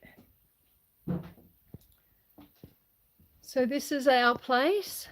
You can see a few more cows over there, maybe. Maybe it's too glary. But yes, we're in autumn now. Got some nice fall colour.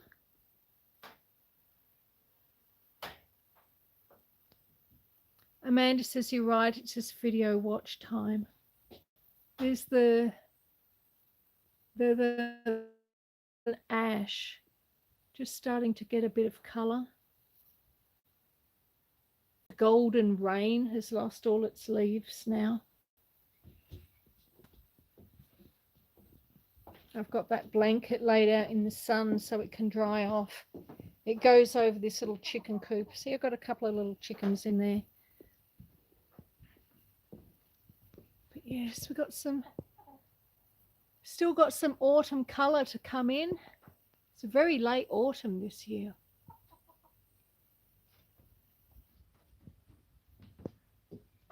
And it'll be interesting to see if we actually get any more snow. In a way, I hope we do, but we only ended up with 187 bales of hay when we needed 400. So I'm really hoping, part of me is really hoping that we do have a warm winter. because I need the grass to keep growing. I'm not sitting at the table today because the seat's wet. I hope to grow some popcorn later this year. Awesome. Yes, yes, yes.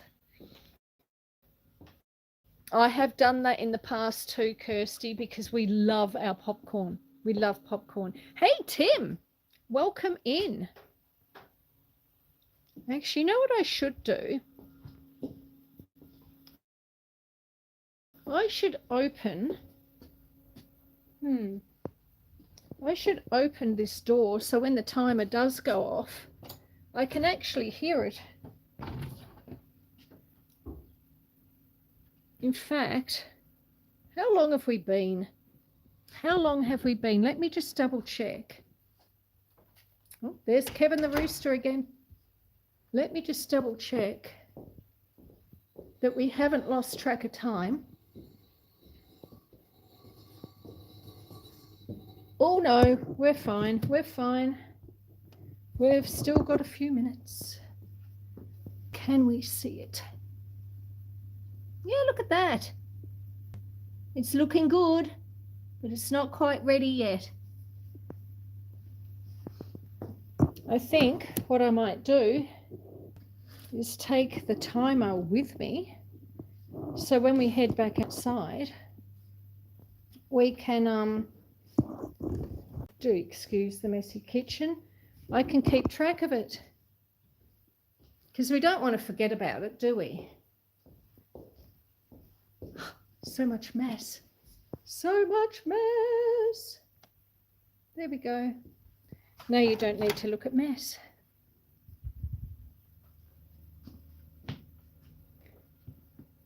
Head back out the front.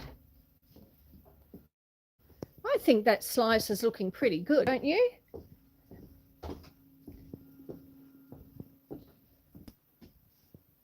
There we go.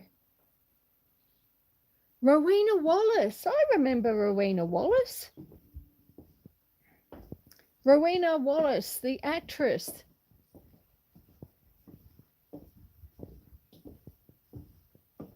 I liked her. I liked her, Nicholas. I thought she was brilliant.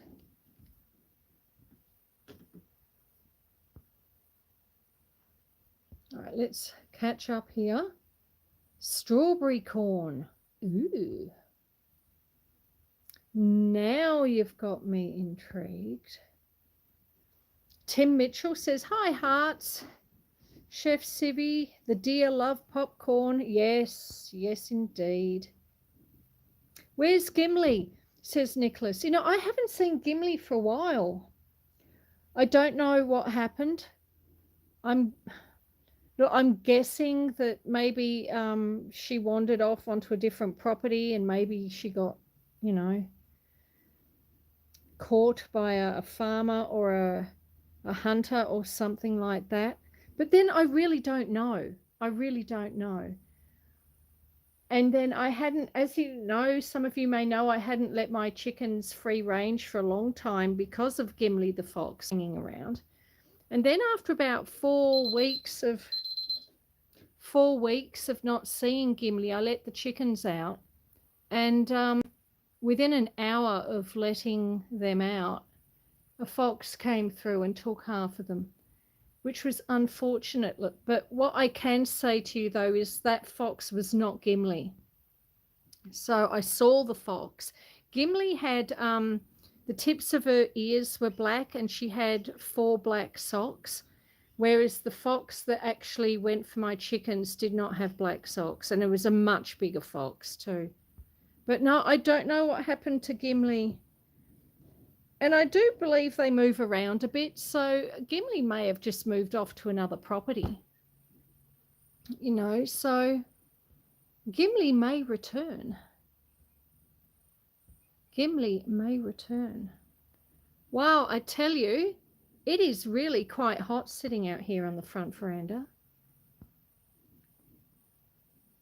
Ace, probably her boyfriend. What are we talking about, Ace? Oh yeah, what, Gimli's boyfriend? That is a lovely view. It is, Rokels. And welcome in, my friend. It's lovely to have you here. I was on your channel just yesterday. Was it yesterday or the day before? I've been on your channel a few times the past week. Usually it's on the TV of an evening. You know, we watch it. We try and sort of work through everyone as the week goes on. The Fox, yes. Yeah, I did wonder whether that was her boyfriend. Yes, yes. Well, I don't like her boyfriend anywhere near as much as I liked Gimli. Because Gimli didn't eat my chickens. And I could pat Gimli. I got to the point I was able to pat her. So I'd only done it 2 or 3 times, but yeah, and then she disappeared. But yes, Gimli is in the video too. And it's quite funny actually because she's playing and then there's another shot of her actually in the laundry trying to steal my boots. So because she used to sort of come into the laundry when I was getting ready to go out and work on the farm. And she'd come in and she'd try and steal my clothes and steal your shoes and steal your jacket off the hook and stuff like that. So, yes. But it's so warm, isn't it? It's getting warm. It's getting warm out here. I can't believe it. Out here it's stinking hot and inside it's still cold and I was having to warm things on the stove so I could make this slice. Oh, Rokel says, thank you for watching. That's okay. You're most welcome. Well, we've got 3 minutes, which is now 2 minutes, till this cake or slice is ready to come out of the oven. So let us walk along. We have 14 people here in the house who are here to spend a bit of time on our homestead. 32 likes, that's lovely. Thank you very much. We're going to go in and see how this slice is going. Oh, I can hear Pepper the cat. Pepper's being naughty. Can we eat it hot? I always dislike the desserts that need to cool. Yeah, we probably need to let it cool a little bit. All right. What are we looking at here? You're looking at me. Okay. And I think I've just disconnected my battery pack too. Yes, I have. Get that sorted. Turn it back on. Hopefully it keeps going. 99%. There we go. All righty.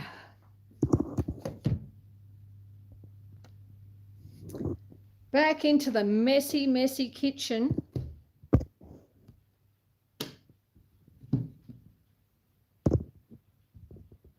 Put you there. What are you looking at? You're looking at bookcases.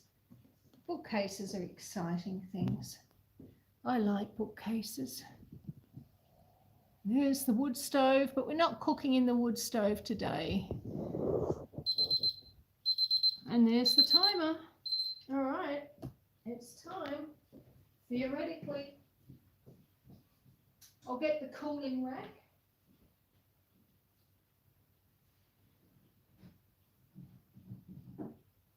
Oh.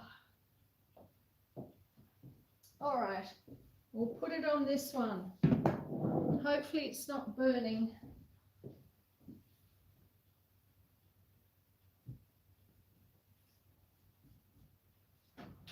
Oh.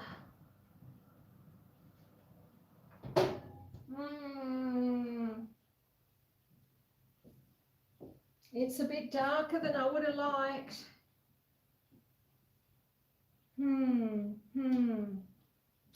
Well, mind you, it was always a dark slice. Whoops, are we still here? Yes, we're back. Okay, it is darker than I would have liked. Let me just check. Okay. All right, if I turn you around like that, and then I can show you. So there we go. It is a little bit darker here on this side than I would have liked it to be, but on the whole, I reckon I'm pretty happy with that. Ta-da!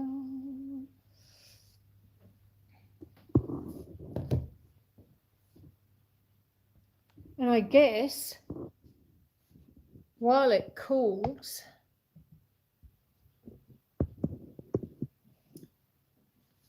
I have to make myself a cuppa, don't I?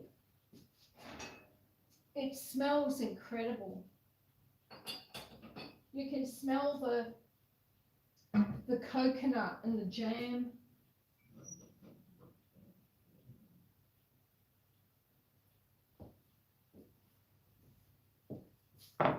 I will get my cup and we'll have coffee. Yes, Tim. Quite right. Coffee, coffee, coffee. There we go. I will be right back.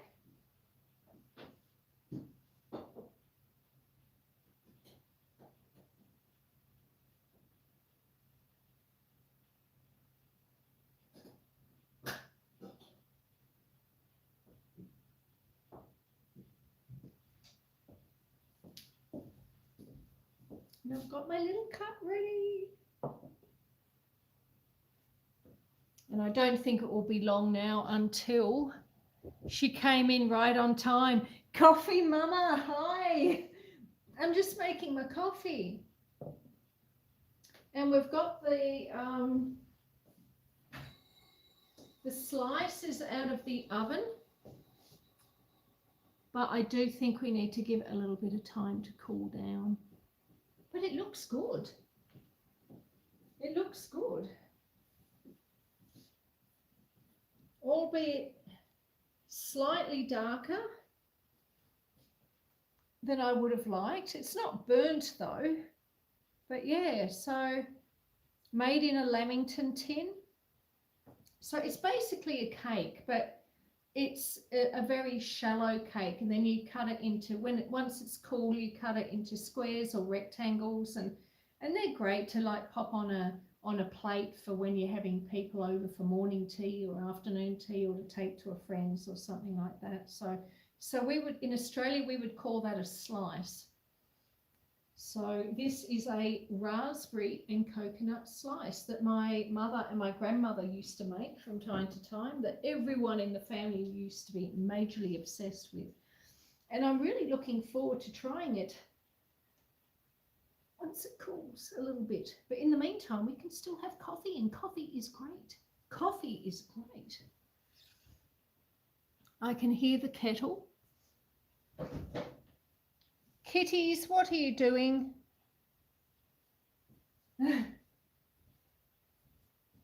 Almost there. It's almost there. Oh, you love the bookcases? Yeah, me too. Let me show you the bookcases briefly. Take this. Shove the battery pack. All right. Again, you'll just have to excuse all the mess. I mean, it is a farm after all. So we come around here. There's the other fire, which clearly isn't going at the moment. But yes, lots and lots of books. There's a K9 because I love Doctor Who. We've got beekeeping. I've got all the old books. All these old books I grew up with. Golden Hands old books are good. Yeah. Got my Jane Austens up there, my All Creatures Great and Small, and Bronte Sisters, Australian Etiquette, because I love history. Got some books on Billy Connolly and Bono. And lots of stuff on historical fashion, because I love all that sort of stuff. But yeah, all sorts of interesting bits and pieces. I love my books. Lots of gardening books.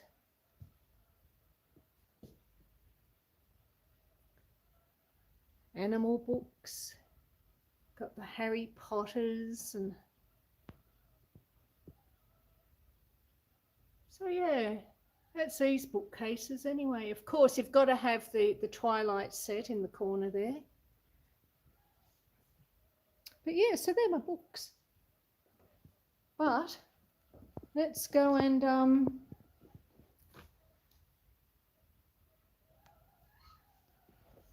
make this cup of coffee. Because we've got to make a cup of coffee. Coffee, coffee, coffee.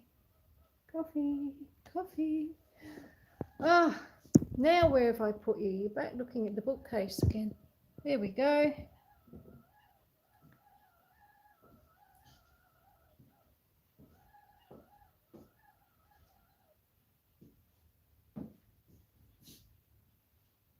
Alrighty.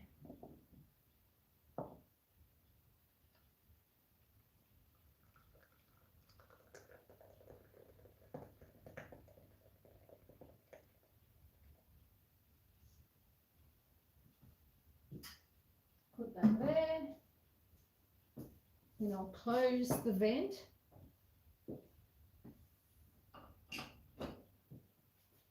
And close. Well, I closed the flue actually. Now I'm closing the vent. There we go.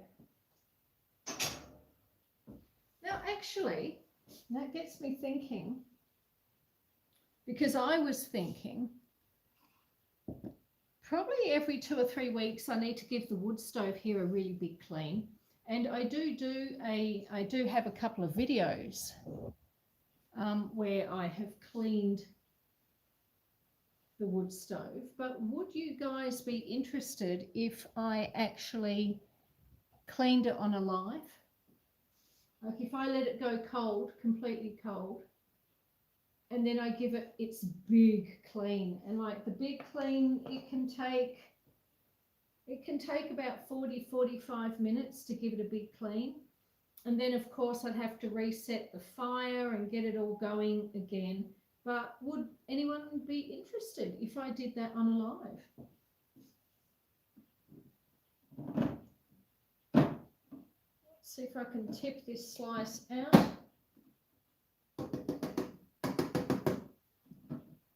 It's just a thought.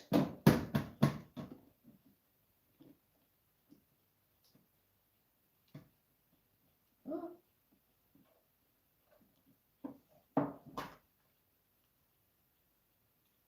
Well, there's good news and bad news.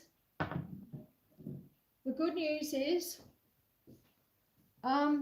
we cooked the slice, and the bad news is I snapped it in half when I tried to take it out of the tin. I probably should have gone in around the edges first, because I didn't.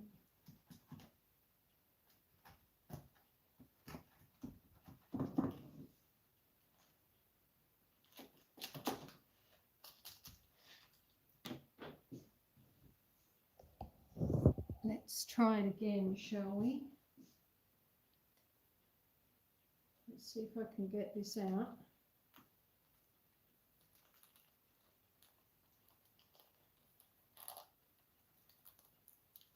It's probably because I didn't let it cool enough too. No. I'm going to have to let it cool a bit more. I'm sorry. I could cut a piece though. Do you want to see me try it? I would like a stove live. Okay.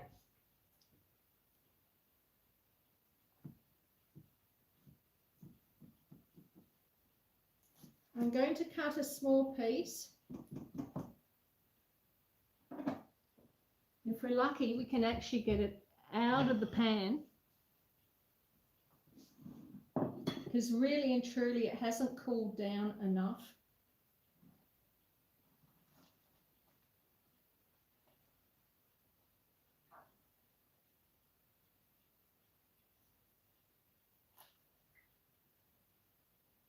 So I need to be very careful because hot jam. Okay.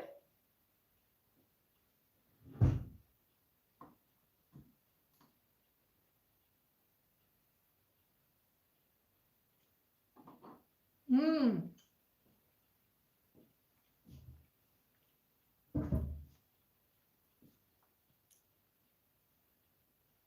So there we go.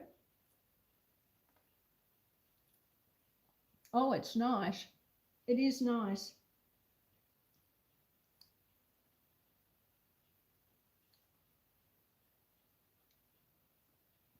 So that's the underneath of it. And again, I'm eating it a bit too soon. Like really and truly, you should let it go properly cold before you start cutting into it. But we needed to try it out.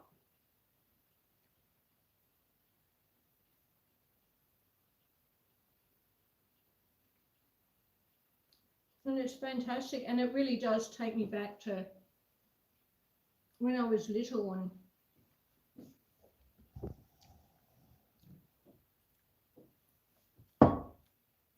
with my grandparents, my parents, and all that sort of thing.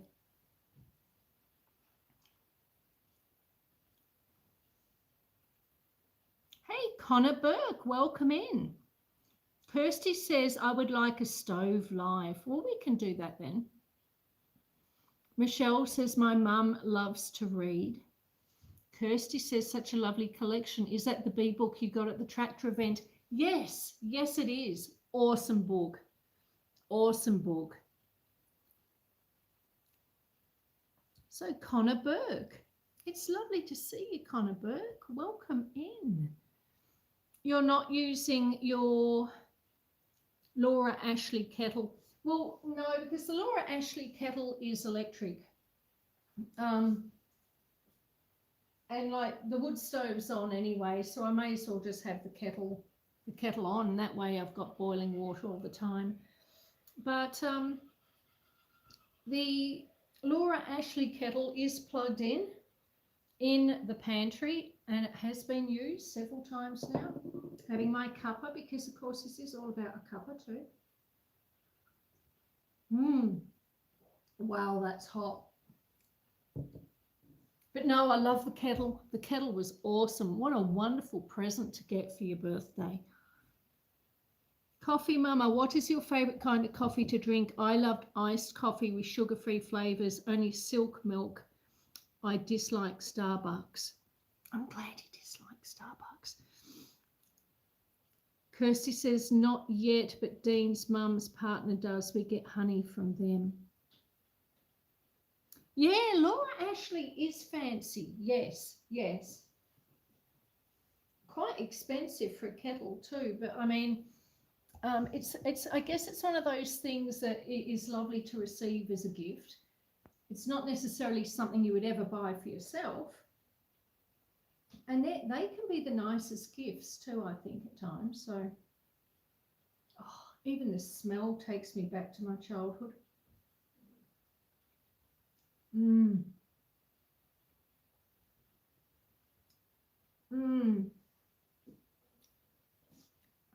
I wish you could taste it. I wish you could taste it. It's incredible.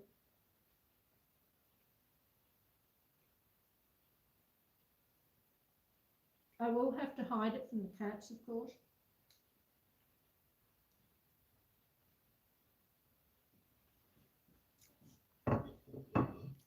So, okay, so everyone wants to see me do a Let's Clean the Wood Stove live at some point in the next 2 or 3 weeks. Is that what we're saying?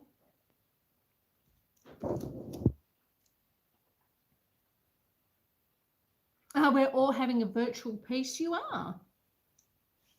Usually Jay Sparky's here, and somehow he always manages to get the first piece, but he's not here today. So Michelle, this one's for you. I will have more, of course. I'll have one for Kirsty, and I'll have one for Ace. I'll have another one for Amanda. have one for Rocals and everyone who's here. I'll have one slice for each of you.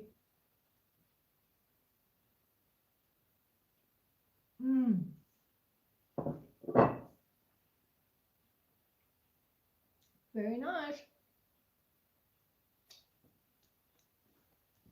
Well,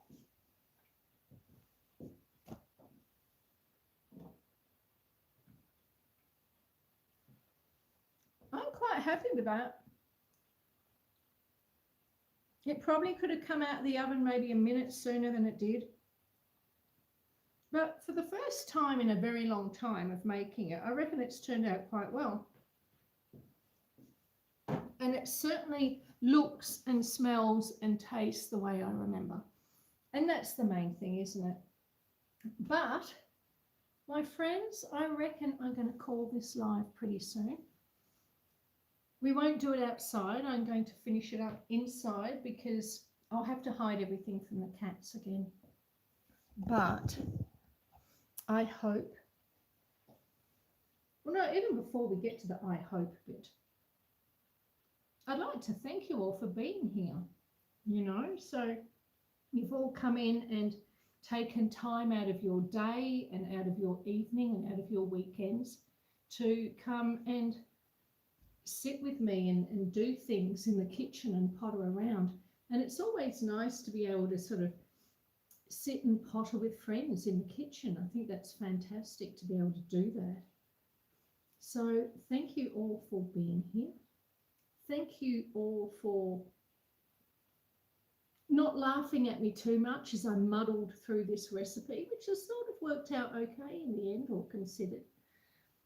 I hope you all have a lovely evening or a lovely day, wherever you are in the world. And yeah, have a good night's sleep for those of you in the Northern Hemisphere. And have a lovely and safe weekend.